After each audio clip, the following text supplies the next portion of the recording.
Hello everyone, it's Sabrilia and welcome back to my channel, Maritime Lessons from the Yemen Conflict. The Yemen conflict has involved sophisticated and effective attacks at sea in one of the world's busiest maritime straits, through which passes a significant amount of the UK's imported gas and oil. Despite this attack, the flow of shipping continues relatively unimpeded, even including pleasure cruises. Thus taking a holiday this year on the MV Aegean Odyssey cruise from Athens to Delhi will tuck into their Turkey on Christmas Day, whilst they are only around a dozen miles away from this brutal conflict. This short piece aims to explore what lessons we can learn from the maritime aspect of the Yemen conflict, especially those around the false assumptions we make of rebel groups, and the types of capability we use to operate in such areas. Okay, Yemen at war. Yemen has spent a large chunk of its modern history in crisis or conflict. The current civil war dates back to the revolution which swept President Saleh from power in 2011, and at the risk of grossly simplifying the situation currently sees the Houthi rebels fighting a group of forces grouped around Abdrabbuh Mansur Hadi, the last person to be elected president. In addition, a large number of Yemeni tribal, religious, and cultural groups have smaller active forces. From aboard, the Saudi-led coalition conduct operations with the aim of supporting the UN Security Council resolution the UN Security Council resolution which seeks to restore the government to power and Iran support the Houthi forces as part of their regional balancing strategy. Meanwhile, a rank of relief organizations seek to prevent starvation and disease epidemics in what the UN Secretary General has called the world's worst humanitarian crisis. The Yemen conflict has only appeared in the Western media sporadically, but the maritime aspect of the situation are often glossed over or ignored.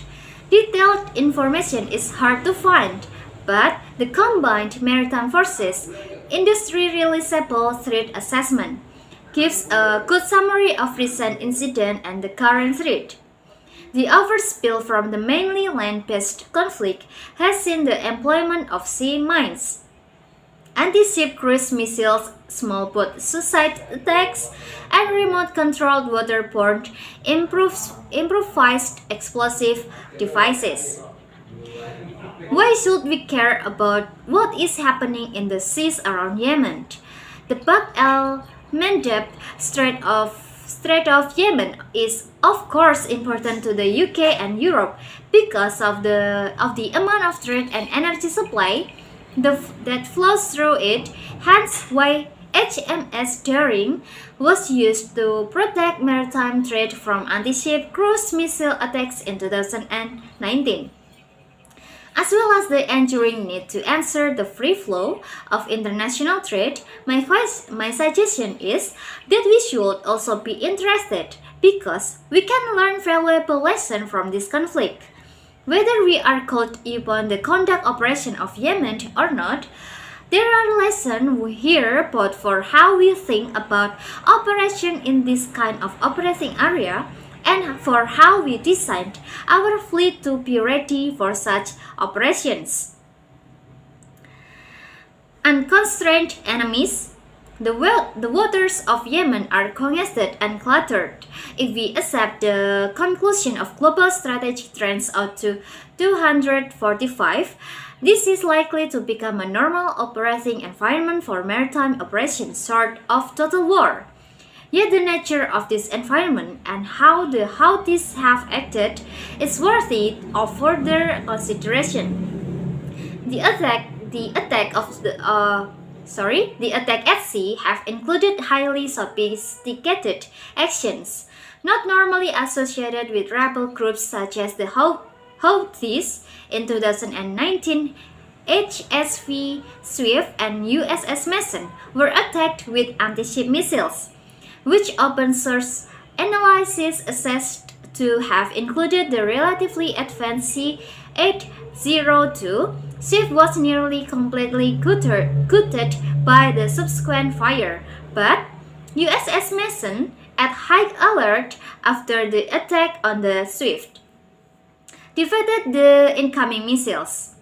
The Saudi frigate Al-Madinah was attacked in early 2017. Al-Madinah was attacked by small craft, which the Houthis claimed include a remote control WPIET. Also, some Saudi sources claimed that the boat was piloted by a suicide bomber. The French-built ship was not a particularly modern design, but nevertheless had a relatively capable suite of defensive measures against small craft.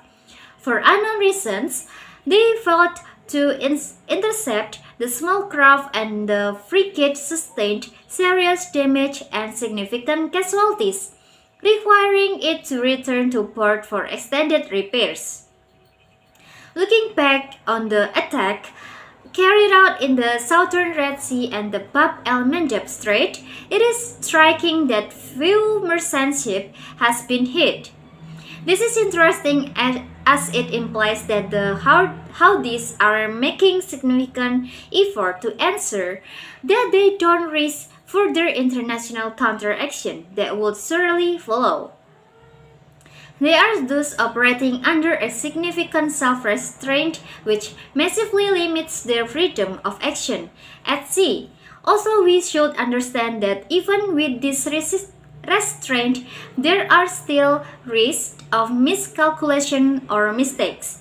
In the maritime domain, we all too often make assumptions that non-state actors may operate with few constraints or retreats.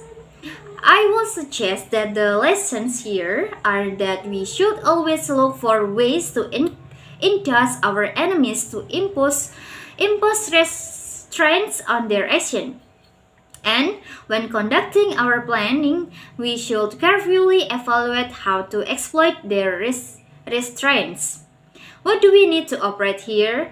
To conduct operation in such an environment, the force must be able to protect itself simultaneously from anti-ship cruise missiles, mines, and small boat attacks including WPIETs. To do this, the RN's current force has an advanced mine countermeasures capability and the potent Type 45 air defense destroyer. Okay, that's all for today. Thanks for watching. Don't forget to like, comment, and subscribe this channel. See you in the next video, and bye-bye.